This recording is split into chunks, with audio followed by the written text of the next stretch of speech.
What's up, y'all? Welcome back to the channel. Today we're going to be talking about side hustles. I feel like side hustles are a very great way to build character, relationships, bring your hustle up, and all types of other stuff. It can make you do a lot better in life because it makes you wonder why you're so creative and you're stuck at a 9-to-5 job.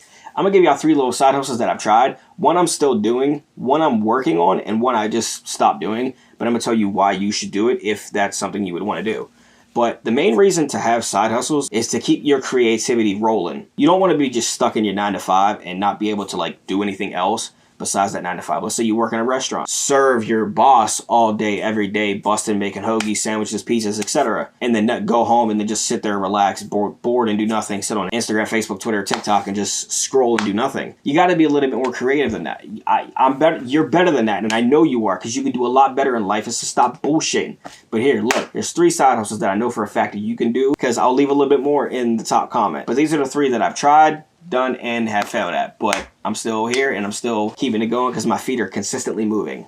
This is the one that I've been the most successful at because I've actually been doing it since I was 21 and I'm 28 now. So I'm still doing it a little bit. Not as much as I used to because I'm kind of cut back on it. But yeah, the first one is videography, photography. You can do a lot with the camera, especially if you got the right equipment. But technically, there is no right equipment.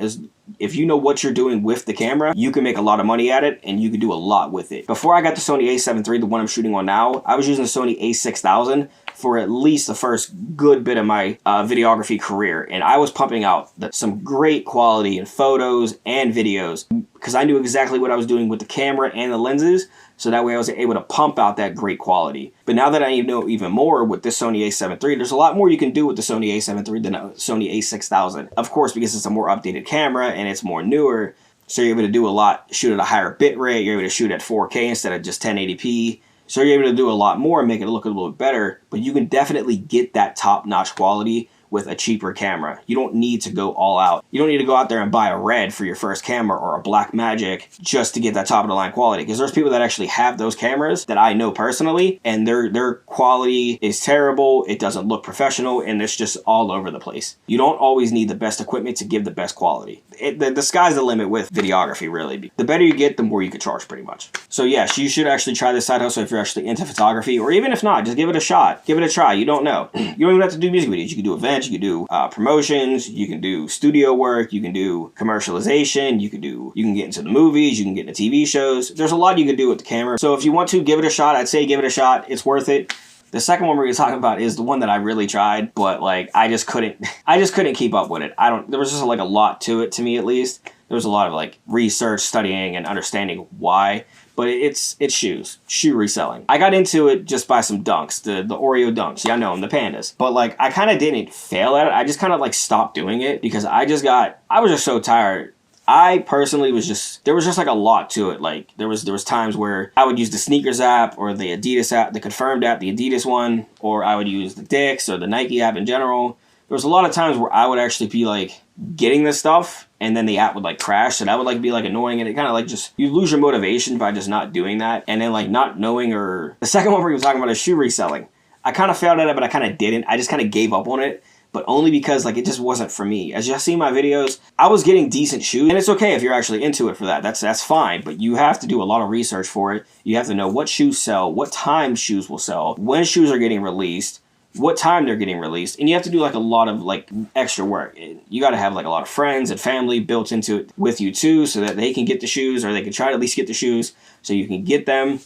Like the Kobe Grinches, reverse Grinches, they're actually dropping here in a week or so. Am I gonna try to get them? Maybe, but I'm literally just gonna try. That's it. That's just me. I'm gonna try myself. I have a pair of Yeezys that I was gonna sell, but they're my son's shoes, so I couldn't resell them. I had another pair, the blue pair. It went down in value, so I just said hell, and I just started wearing them. That's the thing. You have to know when shoes will sell, how shoes will sell, how much profit you're gonna get, and how many times you can get that shoe to resell it to make a decent profit, not just off one pair of shoe. You don't want to sell the Yeezys. You buy them for $70 and you don't want to sell them for $90. You made $20 profit. What's that? All that stress, struggle, and time drained for $20. It's not worth it. Plus, it takes about 2 weeks to get to you. Then you got to sell them. That takes about 2 weeks. So it's just a whole process. At least for me, I didn't enjoy it. But I mean, I did get a couple of new decent pairs of shoes.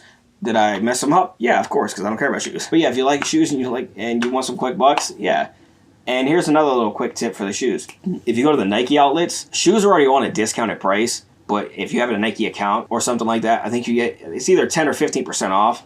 Let's say the shoes are originally $200 and you get that, they're already on a discounted price. So they're like $150, $160 plus that extra 10, 15%. It goes down a couple more bucks. Then yeah, you can resell like that. That's another little quick tip. Go to the Nike outlet and see what you could resell there. I actually found a pretty decently priced shoe, but the problem was I don't like buying shoes unless I know if I can't resell them, I'm at least gonna wear them. That's the thing. So if you can't resell them, at least know that you're gonna wear them. But yeah, man, I had the Tiffany Blues, I had the Chicago ones. They were literally in checkout. I was literally hitting checkout and it went through, but then the app crashed, so I wasn't able to get them. So that was kind of like a pet peeve to me, and that kind of like threw me off. I just didn't care after that because I was like, why am I doing this if this is just going to keep happening? It just wasn't worth it for me. But yeah, if you want to give shoe reselling a shot, I say go for it.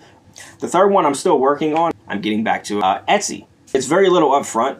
You might have to just pay for like $5-6 a month for just having a business account, but it's pretty easy. You just upload designs, and then if it sells, it sells. If it doesn't, it doesn't. And you just keep doing that. But majority of the time, you can take designs that are already made and then just revamp them to your own style. Like me personally, I use Canva and Photoshop. If I want to get real creative, I use Photoshop. But if I just want to like slack off and make a BS design real quick, I'll just go into Canva and then just switch up some stuff, make my own style out of it. But it still works. But yeah, Etsy's pretty cool, especially if you link your Printify account to it. You pretty much don't have to do any work from there. You might have to go in there and click a few buttons, but that's really it. You pretty much just link your Printify account to your Etsy and to your Etsy store, and then once someone places an order through Etsy, it goes straight to Printify, and then Printify handles everything else and just ships it out to the customer. So you don't have to worry about anything else. You can make shirts, hats, mugs, coats, jackets, hoodies, sweaters, pants, socks, everything is on the table for you to create. You can even create your own art on there too, so you can start selling any drawings or paintings that you have. So you can start doing that too. It's actually pretty decent. Etsy's really fun, especially if you want to be like super creative, because if you go on there and even just look at the front page and you see all these creative and beautiful and these amazing designs that people have actually put their time, sweat, hours, and tears into, it's like amazing how creative people can actually get and how artistic people actually are sometimes. It blows me away a lot, especially when I go and like see like all these designs. Like it blows me away a lot, but it's actually a really cool side hustle, especially if you're actually really good at designs and like you're actually making a decent profit. It does take a little bit of a time to actually get like a following and then start making like decent sales.